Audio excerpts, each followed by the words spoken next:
Hi guys, I'm here to give some feedback and pros and cons about how the day went for Universal's annual pass holder preview opening on today, June 3rd, 2020.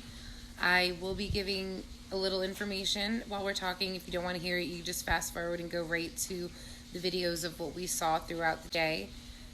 Overall, it was a great day. They do have some kinks to work out, but overall, we were very happy with the way that they worked things out, and hopefully Disney will be able to do the same when they open. So feel free to continue on or just skip through to the parts where I can show you how the parks were operating. To get into some of the specifics of Universal Studios Florida, we went on the Simpsons ride, and some of the changes they have for that is that you are one family per room / cart, which is great, but I don't know how they're going to manage that when they have full crowds of people, because usually there's, I believe, 6 to 8 people that can be in a room and be in the cart, and for example, myself and my son were the only ones in the cart. On Men in Black and ET, they were only operating front row and back row. So while it worked for this opening, I'm not sure how that's going to affect the lines on a regular day. As far as characters go, they did not have your standard meet and greets. However, they did have the characters out behind barriers or behind fences. They also had different parade floats out at different times where you could take photo ops, and they would do a song or two individually, not as a progressive parade. So it would only be like 4 or 5 minutes at a time, and then they would go. They had Gru and the Despicable Me minions out in the front of Universal for photo ops and interactions as well. Saigon Alley was the most busy of all the parks, obviously. That's where most people went immediately. Some of the changes that they have there are, for example, at Ollivander's, they're only doing one family at a time per room, which is great because you're automatically picked to be the one that gets to interact with the wand. So for my family of 4, what we did was made 2 separate appointments, one for 11:10 and one for 11:20. So each of my children got to do the experience themselves, which was great. I'm not sure how many people they had in the rooms previously, but now they're requiring a reservation, whereas they didn't before COVID. They also have the shows still going on. They had certain things open like Gringotts Bank where you were able to exchange your currency. And most things were open, and there's certain carts and other things like that weren't open, but it was pretty active there. And now to get to the food. So food was a struggle today. They were requiring only ordering from the virtual system. However, the system was very flawed and wasn't working. Not to mention the fact they don't have children's menu stuff listed on the app. So, for example, we tried to order from 3 broomsticks and we weren't able to because it was glitching. It said that we couldn't order it because we weren't in the park, which we were standing right in front of it. The line was very long, and we just eventually gave up on that and decided to go to Jurassic Park area and go to the burger pit.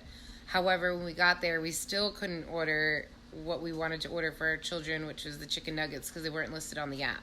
Because of this, I had to order and pay with the cashier, which was fine, but it threw everyone kind of for a loop, and they weren't sure what to do, and it kind of messed up their little way of doing things, I guess. But ultimately, they worked it out and they figured it out. Another issue that you have is that even if you virtually order it online, you cannot set a pickup time like Disney does. So you order it and then you still have to wait in a long line to pick up the food and to get seated. The seating is very limited because of social distancing. So a tip that we figured out is to order it for grab and go, and then just sit on a bench or sit on the ground or sit, outside somewhere, so that you don't have to wait in the long line to sit down in the restaurant to eat or a quick service to eat.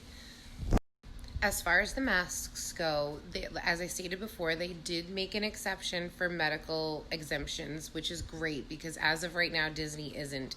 And that's a huge problem for me because I have something called trigeminal neuralgia, which is a nerve disorder in your face. and wearing the mask sometimes triggers flares, which is very painful, and I also have asthma, which makes it even more difficult for me to breathe. So I was very pleased to know that they were making medical exemptions. They give you the wristband like this and you wear it, and when they ask you to wear a mask and you present them the wristband, they apologize and say, "Oh, I'm sorry, you're fine, blah blah."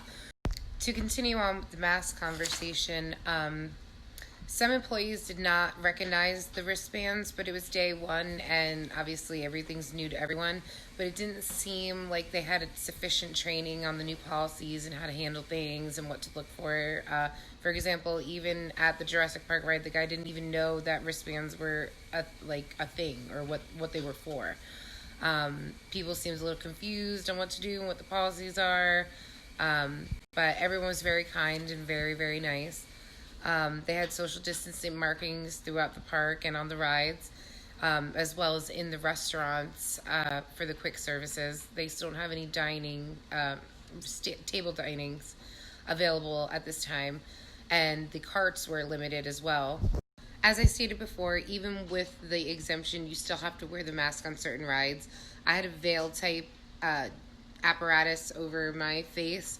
And on certain rides, they would offer me a disposable single-use mask to wear on the ride, which was fine because it was only for a limited amount of time and it wasn't an all-day thing. So they do have them available if you don't have one, or if yours gets sweaty or flies off or whatever the case may be. They have people walking around with extra Purell masks, etc., which was really good. Overall, there were a lot of people looking for masks and forcing for masks, and I'd say we got asked about 12 times throughout the day, maybe 12 to 15 times throughout the day, where masks were. They also had rest stations where you can take off the mask and rest, and they were pointing those out as well. Some of the pros and cons for the day were the small crowds were great, but that won't be a standard thing, being that this was a special registration thing for pass holders only. I did like how clean they were and that they offered Purell to each person before they got on the ride. There was lots of cast members cleaning, which is a plus regardless of a pandemic. Team members were very friendly, even when asking you to put on a mask, etc. They still have the rest stations and the smoking sections, which is great because Disney has gotten rid of their smoking sections. As far as cons, the food service was slow. They were having several IT issues with the virtual line queue, which sounded like a great idea, but we found that many of the rides were unavailable for their time slots by noon, so that does need some work. One of the biggest changes that I noticed was that most rides required the virtual line pass. Marquee rides such as Despicable Me, Hagrads, Escape from Gringotts, Harry Potter and the Forbidden Journey, Race Through New York with Jimmy Fallon, Revenge of the Mummies, and King Kong. You must be in the parks to make these reservations, and you're only allowed one at a time. While in theory this makes sense, the issue became that all of the reservations were taken by 11 o'clock, so if you didn't get one, that was it. And they claimed that more were being released throughout the day, but we were constantly refreshing and checking, and we didn't see any. So I'm not sure if that's true or not, but they were having lots of IT issues with the app and with the virtual lines. So if they were, very well could have been, but I'm not sure, because in our experience, that's not how it happened. The new procedures work for small crowds, but I can't imagine how it will flow when they get busy. And they have some kinks to work out. I think a little more training needs to be done as far as the new procedures and protocols, but everyone was very friendly, very nice, and it was a really great experience. And I'm looking forward to going back now that we're annual pass holders. Comment below and let me know if you have any questions, and don't forget to like and subscribe. Thanks. 2 meters between your travel party and others. Remember to wash your hands with soap and water often for at least 20 seconds. Temperature checks are required upon arrival. Guests with a temperature of 100.4 degrees Fahrenheit or 38 degrees Celsius or greater will not be admitted. We appreciate your cooperation and understanding during this unprecedented time.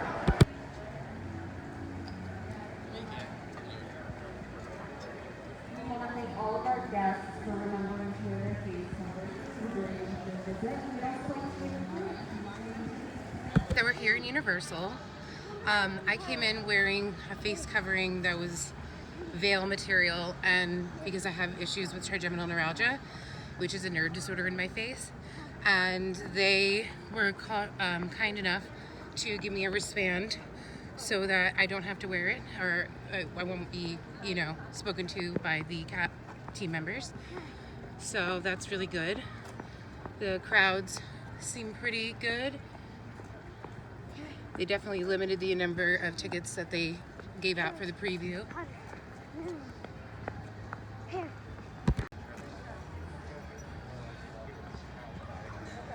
This one has to be Harry Potter.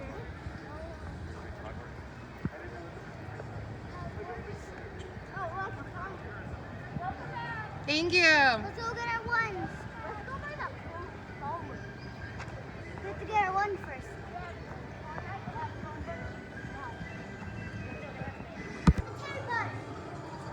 Wow.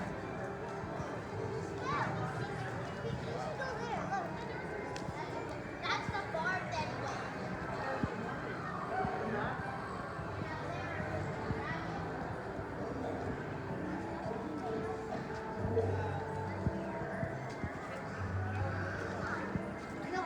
Wait, let me take a picture. Mayhem this way. That's probably where I need to go.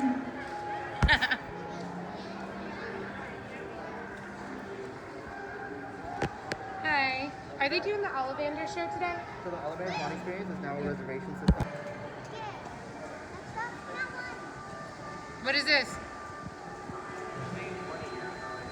Oh, wow. Could you actually exchange money? Yes, you can. They gave me this so that, yeah. For her as well? Yeah, Okay. we all have. Okay, I got you then. You're good. Thank you. Yeah. Here at the Gringotts Money Exchange, you may exchange foreign currency for an official Gringotts bank. Redeemable at many establishments for your visiting club.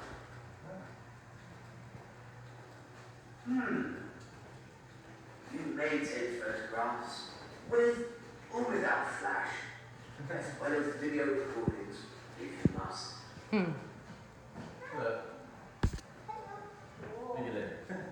Wait, we're getting our Gringotts money, exchanging our Muggle money. What are you riding? Well, I'm working.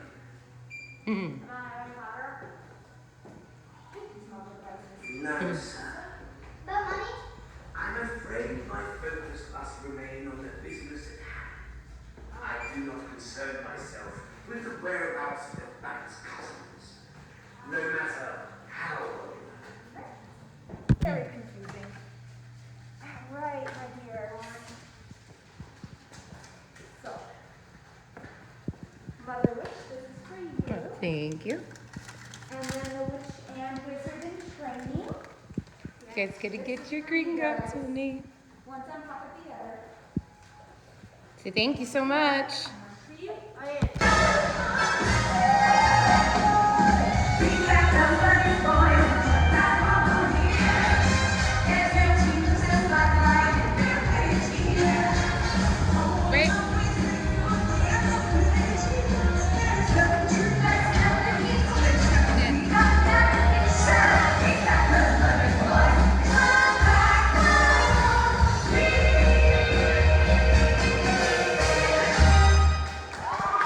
So they are offering hand sanitizer to each person.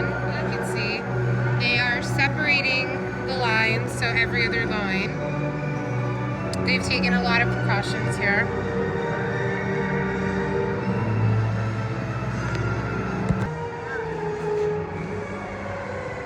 This is what I did before we done.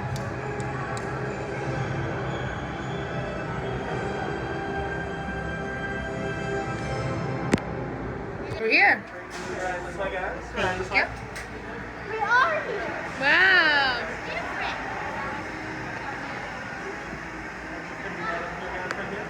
Here, here. Okay, we're going to our school. Because we're going to walk. We need to practice. I have like one. There it is. Wow.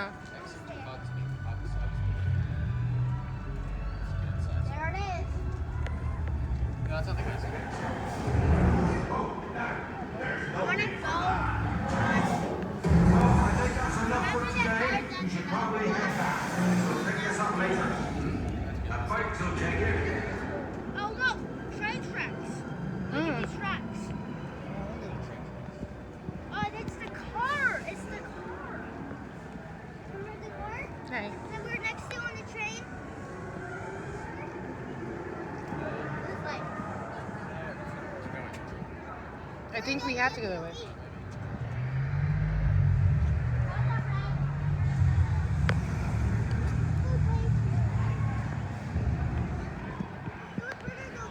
Mm-hmm. It's always cold there, so.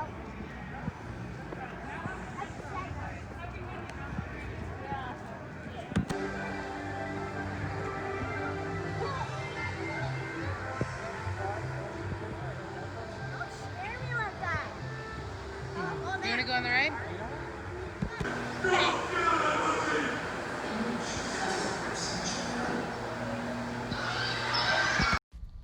Just want to throw in a quick note that we were planning on filming more content throughout the day, but then it started raining really bad, and we figured that it would be pointless because of the rain with the cameras and stuff like that. That's all we have for you today, and hope you enjoyed it.